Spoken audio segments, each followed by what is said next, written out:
Good day everyone, I will be discussing the Module 5 Exercise 1A. So, ang mga hanapin natin is yung latus rectum and opening, axis of symmetry, vertex, focus, directrix, endpoints, standard form, and general form. As you can see sa table, may mga given na gagamitin natin para masolve yung mga wala pa sa table.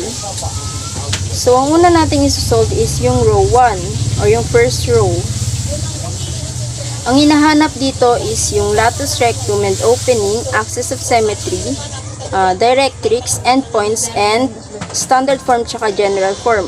So, ang gagamitin, ang given na dito is yung vertex at tsaka focus. So, yung vertex is mayroong H at saka K. So, yung H is 2 and yung K is 1. So, isusolve natin yung directrix using the vertex. So, Y is equal to K plus A. And yung A natin is makikita sa focus. So, yung A dito is 2. So, ang ating equation is y is equal to k plus a. Substitute natin yung a at saka yung k, which is yung k is number 1 and yung a is number 2. So, 1 plus 2, meron na tayong y is equal to 3, which is yung directrix natin. So, ang hahanapin naman natin ay yung endpoints. So, ang gagamitin nating formula is yung h minus 2a and k minus a. So, substitute natin si h. Ang h natin is 2 minus 2 times ang a natin is 2 din. So, sa k naman, k minus a, substitute natin 1 minus 2. Meron na tayong endpoints number 1, negative 2 and negative 1. So, endpoints number 2 naman tayo. Ang gagamitin nating formula is h plus 2a, k minus a. Substitute natin. So, meron tayong 2 plus 2 times 2 and 1 minus 2. So, ang endpoints natin for 2 is 6 and negative 1. So, solve natin si standard form. Substitute natin si h at saka si k. Ang gagamitin nating formula is x minus h squared is equal to 4 times negative a times y minus k. So, meron tayong x minus 2 squared dahil sinubstitute natin si h, 4 times negative 2 y minus 1. So, ang nakuha nating general form is x squared minus 4x plus 8y is equal to 4, which is downward. So, ito na yung sagot natin. Ang LR natin is LR and opening is 8 and downward siya. So, yung axis of symmetry natin is y-axis.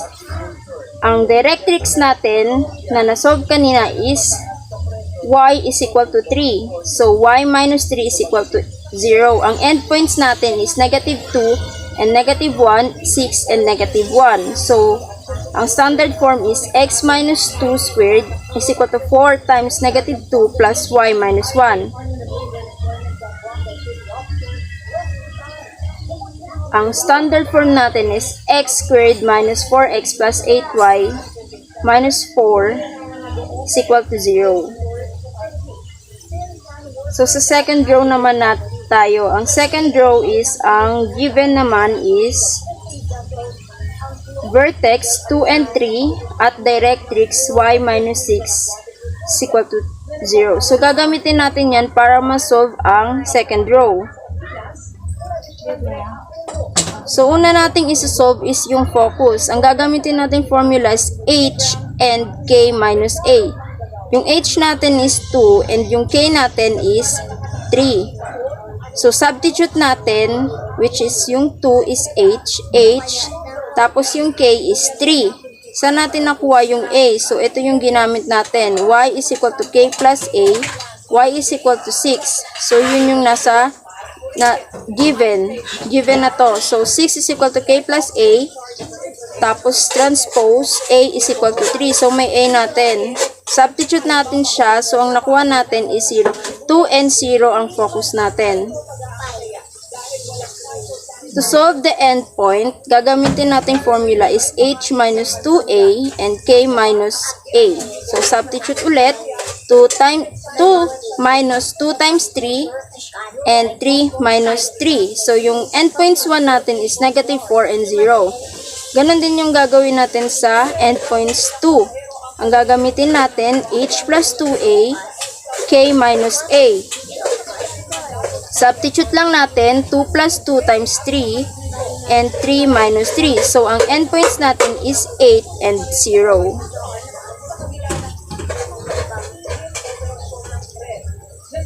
So, substitute natin yung h and k dito sa standard form natin para magkaroon tayo ng standard form, pati yung a. So, substitute lang natin, x minus 2 squared is equal to 4 times negative 3 times y minus 3. So, yan na yung standard form natin. Itong x minus 2 squared is equal to 4 times negative 3 times y minus 3. So, solve natin yan. Yan, x squared minus 4x plus 4 is equal to negative 12 times y minus 3. So, ito na yung GF natin or general form. X squared minus 4x plus 12y is equal to 32. So, nakuha na natin yung hinahanap dito sa second row. Yung LR natin and opening is 12 and goes downward siya. Ang axis of symmetry natin is y axis. And yung focus natin na na-solve kanina is 2 and 0. Directrix is given na. Sa endpoints naman is negative 4 and 0, 8 and 0. Sa standard form, x minus 2 squared is equal to 4 times negative 3 times y minus 3. And GF naman natin, or general form, x squared minus 4x plus 12y minus 32 is equal to 0. So, sa third row na tayo. Ang hinahanap sa third row is axis of symmetry, vertex, focus, directrix, endpoints, standard form, and general form. So, given na yung latus rectum natin, which is 8. So, to solve A, divide natin si 4A is equal to 8. Divide 4. So, ang A natin is equal to 2. So, ang vertex natin is 0 and 0. Since wala naman siyang H and K. So, para ma-solve natin yung focus, substitute lang natin si A, si negative A, and si 0, which is nakuha natin kay V or H. So, ang focus natin is negative 2 and 0. So, x-axis siya. Yung dicentrics naman natin, para makuha siya, ang gagamitin nating formula is x is equal to h plus a. Substitute natin, ang value ng x natin is 2. So, to solve the endpoints 1, ang gagamitin nating formula is h minus a and k minus 2a. Substitute lang natin. So, ang nakuha natin sa endpoints 1 is negative 2 and negative 4. To solve endpoints 2, ang gagamitin nating formula is h minus a and k plus 2a. So, substitute lang natin. Ang nakuha nating endpoints 2 is negative 2 and 4. To solve the standard form, substitute natin yung nakuha natin na h and k at saka si a. So, substitute natin para magkaroon tayo ng standard form. So, ang nakuha natin is y minus 0 squared is equal to 4 times negative 2 times x minus 0. So, solve natin yan para makuha tayo ng GF or general form, which is y squared plus 8x is equal to 0. So, yun na. Nakuha na natin yung axis of symmetry natin, vertex, focus, directrix, endpoints, at saka standard form, general form. Ito yung graph niya, which is ang LR is 8 and open to the left siya. So, kukunin natin yung given, which is yung general form, and isa-solve natin si standard form. So, y squared minus 2y plus 2x plus 5 is equal to 0. Ita-transpose natin si 2x plus 5y, and makakakuha tayo ng negative 2x minus 5 plus 1. So, y squared minus 2y plus 1. So, ito na yung standard form niya. Y minus 1 squared is equal to negative 2 times x plus 2. Para ma-solve natin si vertex, kukunin lang natin si h and k kay standard form. So, ang h and k dito is negative 2 and 1. To solve a, kukunin natin si negative 2 from standard form and i-divide natin kay 4. So, ang nakuha natin is negative 1/2 si a. Para ma-solve natin si focus, ang gagamitin naman nating formula is h plus a and k. So, meron na tayong hk dito at meron na rin tayong a. So, substitute lang natin negative 2 plus negative 1/2 and 1. So, ang focus natin is negative 5/2 and 1. Para ma-solve natin si x, ang gagamitin nating formula is x is equal to h plus a. Substitute lang natin negative 2 plus negative 1/2. Ang nakuha natin is x is equal to negative 5/2. Para ma-solve naman natin yung endpoints, ang gagamitin naman nating formula is h plus a, k plus 2a. So, substitute lang natin and nakakuha tayo ng endpoints 1, negative 5/2 and 0. Ganon din sa endpoints 2. Ang formula naman niya is h plus a, k minus 2a. So, substitute lang natin. Ang nakuha nating endpoints 2 is negative 5/2 and 2. So, na-solve na natin yung pang 4th row.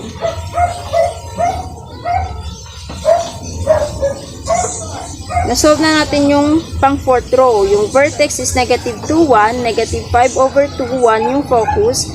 Axis of symmetry is x-axis. LR and opening is open to the left and 2. Endpoints, negative 5/2, 0, negative 5/2 and 2 kay endpoints 2. And ilagay natin si SF. Ito yung nakuha nating graph, which is nakita naman natin na open to the left yung parabola.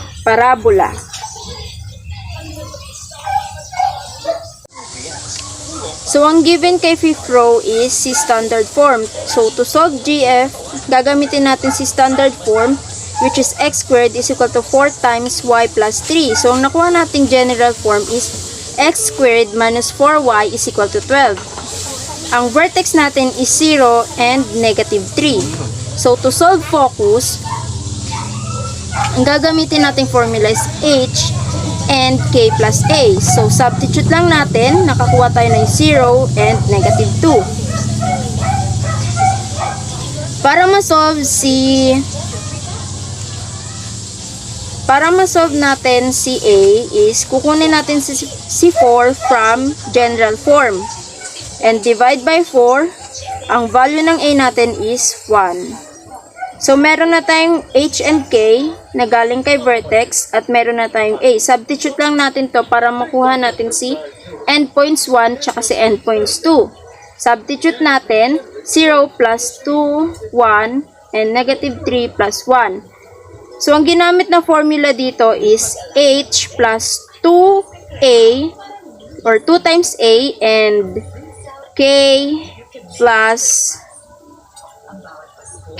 1 or k plus a. So, substitute natin. Nakuha natin kay endpoints 1 is 2 and negative 2. So, to solve endpoints 2, ang gagamitin nating formula is h and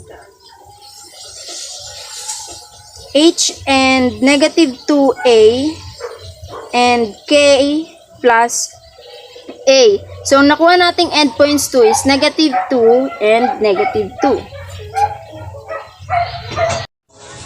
So, yan na. Nakuha na natin si LR and opening, axis of symmetry, vertex, focus, directrix, endpoints, at saka si general form. So, ito yung graph na nakuha natin. As you can see naman kay opening is pa-upward siya.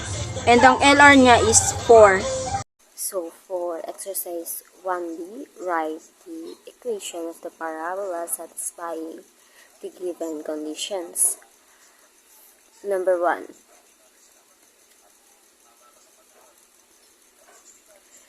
Vertex negative 3 over 2 containing the points negative 1 and negative 1 latus rectum parallel to the x-axis.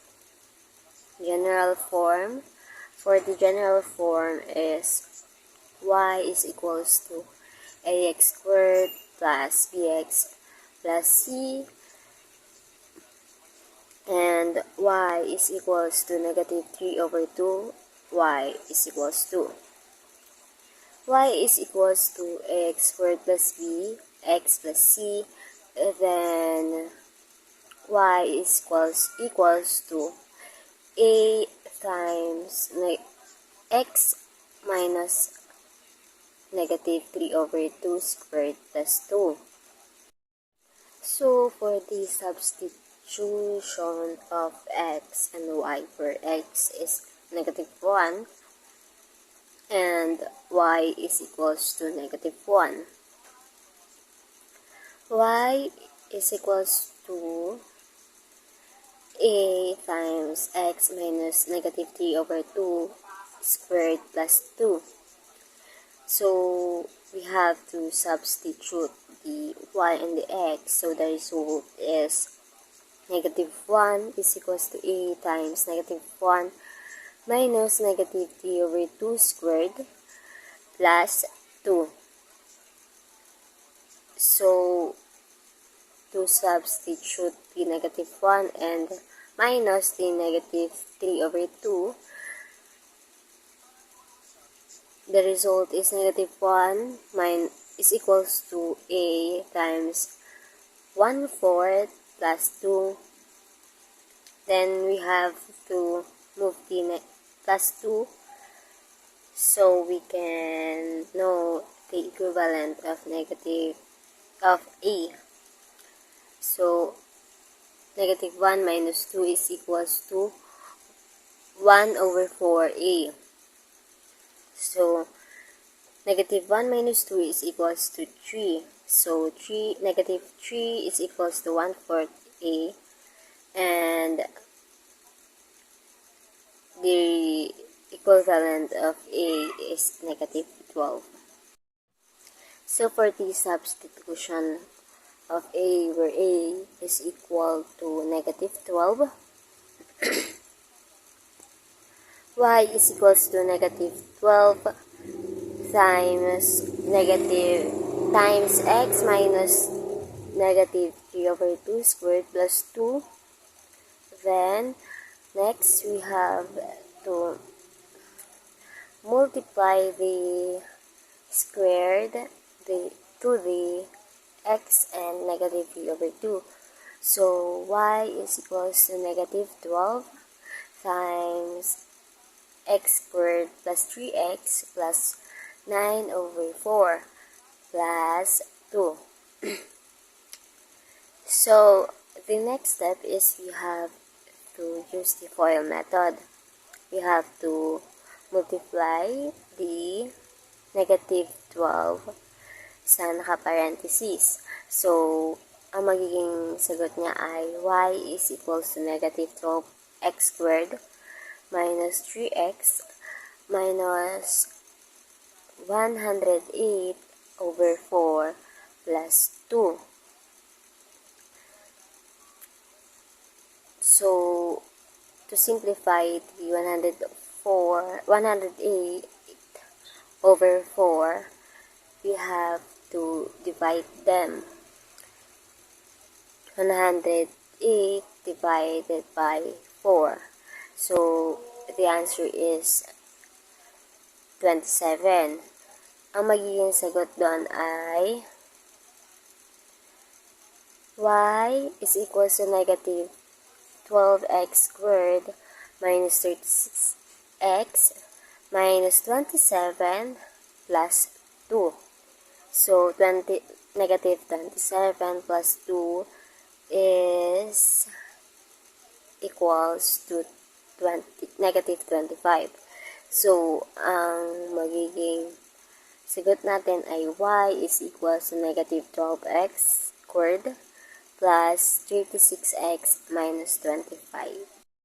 So, for the next question, for text on the line x is equal to negative 1, axis parallel to x-axis containing the points 1 and 0 and negative 2 and 8.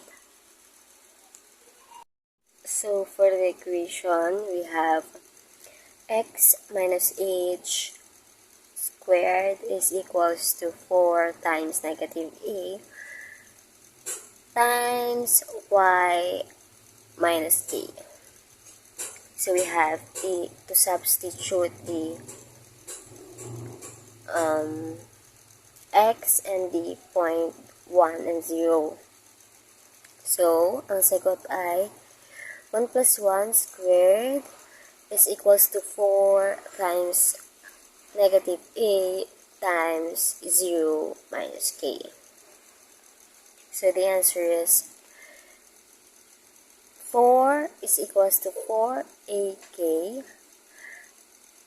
Yun yung equation na natin. So, for the next equation is we have to substitute the x again and the negative 2 and 8. So, negative 2 plus 1 squared is equals to 4 times negative a times 8 minus k. So, the answer is 1 is equals to negative 32a minus 4k. Ayun yung for equation 2 natin. So, next, we have to find the value of x where a is equals to 3 over 32. So, k is equals to 4 over 4a. So, yung a nga natin is 3 over 32. So, ang magiging sagot niya ay k is equals to 4 over 4 a times 3 over 32. So, k is equals to 32 over 3. Tapos, ang magiging equation niya or ilalagay natin siya sa first equation natin, which is yung ax minus h squared is equals to 4 times negative a times y minus k. X minus 1 squared is equals to 4 times negative 3 over 32 times y minus negative 32 over 3. So, x squared plus 2x minus 1 is equals to negative 3 over 8y plus 4. Ang sagot natin ay x 8x squared plus 16x plus 3y minus 24. So, for the number 3 question, or for the third question, focus is 1 and negative 4, 1 and of lotus rectum, 1 and negative 1. So, for the two equation is x2 plus x1 divide 2, then y2 plus y1 divide 2.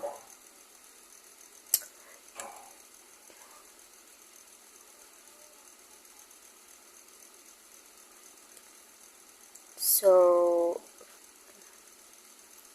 for the x, we have x2 plus x1 divide 2 is equals to fx. So we have to substitute it. 1 plus x divide 2 is equals to 1. So 1 times 2, the denominator is equals to 2, kaya naging 2. Yung 1 plus x is equals to natin. So, x is equals to 2 minus 1 kasi nilipat natin yung 1 sa kabila to have our equivalent of x. Kaya, ang x natin ay 1. So, for the y is y2 plus y1 divide 2 is equals to f of y. So, kagaya kanina, substitute ulit. Negative 1 plus y over 2 is equals to negative 4. So, katulad kanina rin, 2 times negative 4, kaya naging negative 8. So, negative 1 plus y is equals to negative 8. So, kailangan ulit natin ilipat yung negative 1, kaya naging y is equals to negative 8 plus 1. Then, ang negative 8 plus 1 is magiging negative 7. Kaya ang y natin ay negative 7. So, for e of 2 is equals to 1 and negative 7. So, for LR is equals to square root of x sub 2 minus x sub 1 squared plus y sub 2 plus y sub 1. So, we have to substitute the x and y. So, LR is square root of 1 minus 1 squared plus negative 1 minus negative 7 squared. So,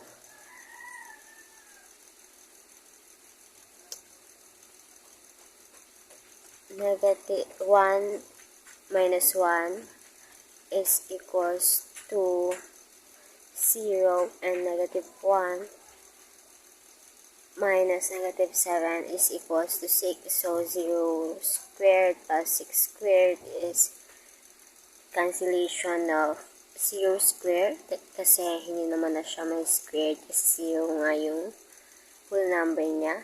So, 6 times 6 is equals to 36.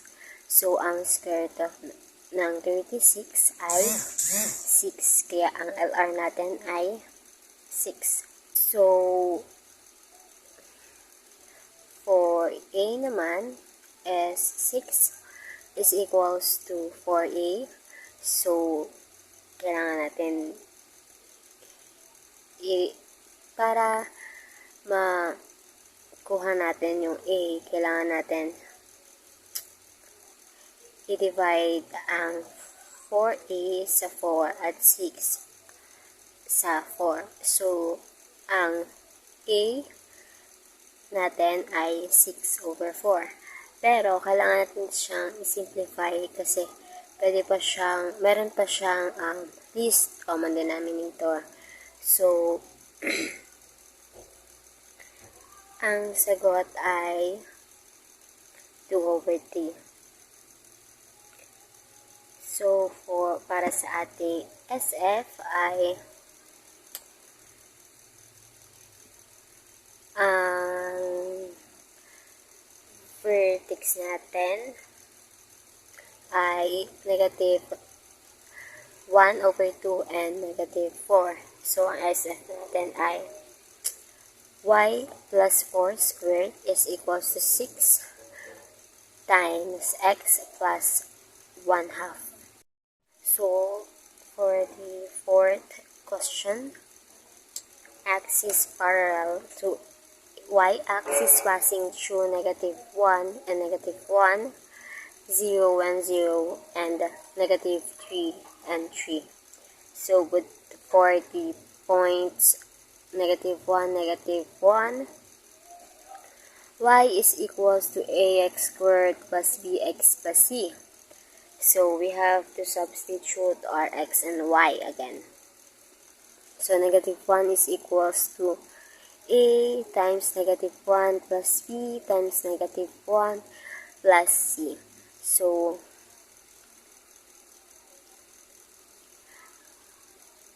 -1 is equals to a minus b kasi nga na times na natin plus c. So for the point 0 and 0, again, substitute na ulit natin yung x and y. So, y is equals to ax squared plus bx plus c, so is equals to 0 equals to a times 0 squared plus b times 0 plus c. So, c is equals to 0. So, for the point -3 and 3, ganun ulit, substitute ulit ng x and y. So, 3 is equals to a times -3 squared plus b times -3 plus c. So, 3 is equals to -9 minus 3b plus c. So, for the elimination, -9a plus 9b minus 9 plus 9a minus 3b minus 3. So, 6b minus 12 is equals to 0. So, kailangan natin ilipat yung -12, kaya magiging 6b is equals to 12 siya. So, para malaman natin yung equivalent ng b, let's divide it to 6 both sides. So, cancellation na yung 6 sa 6b.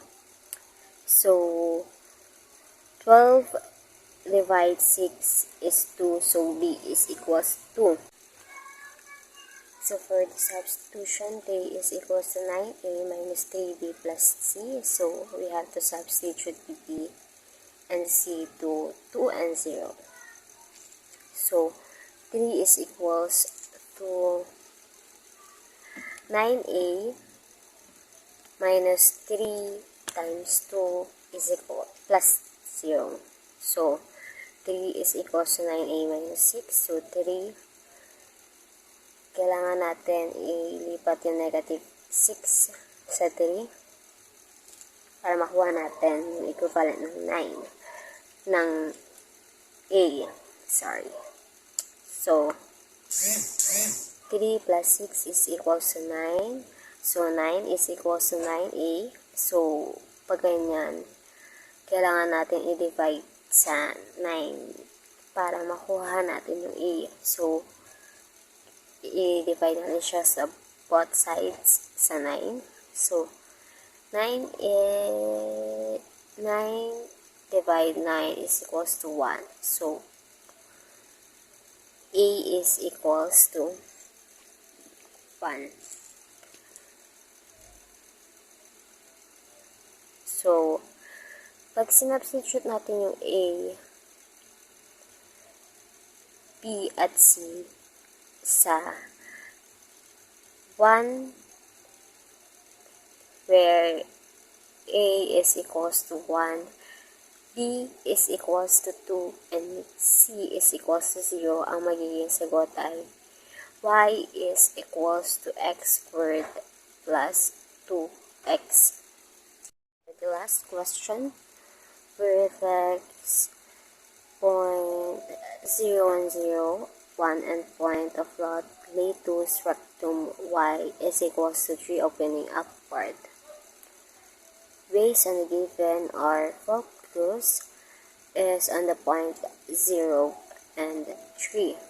Since the vertex is on the origin and the latus rectum is aligned with the focus.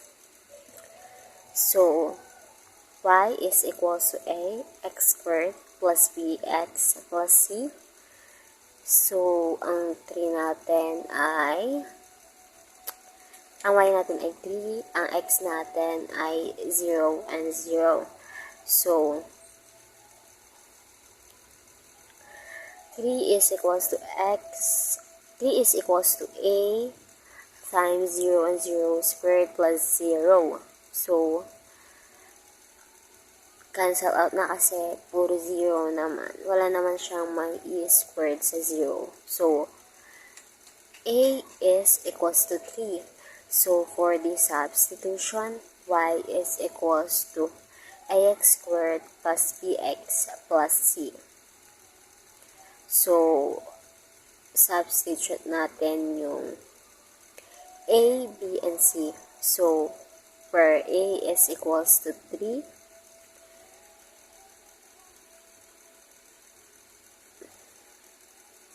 so y is equals to 3 times x minus 0 squared. So, i-FOIL method natin ang 3. So, y is equals to 3x squared.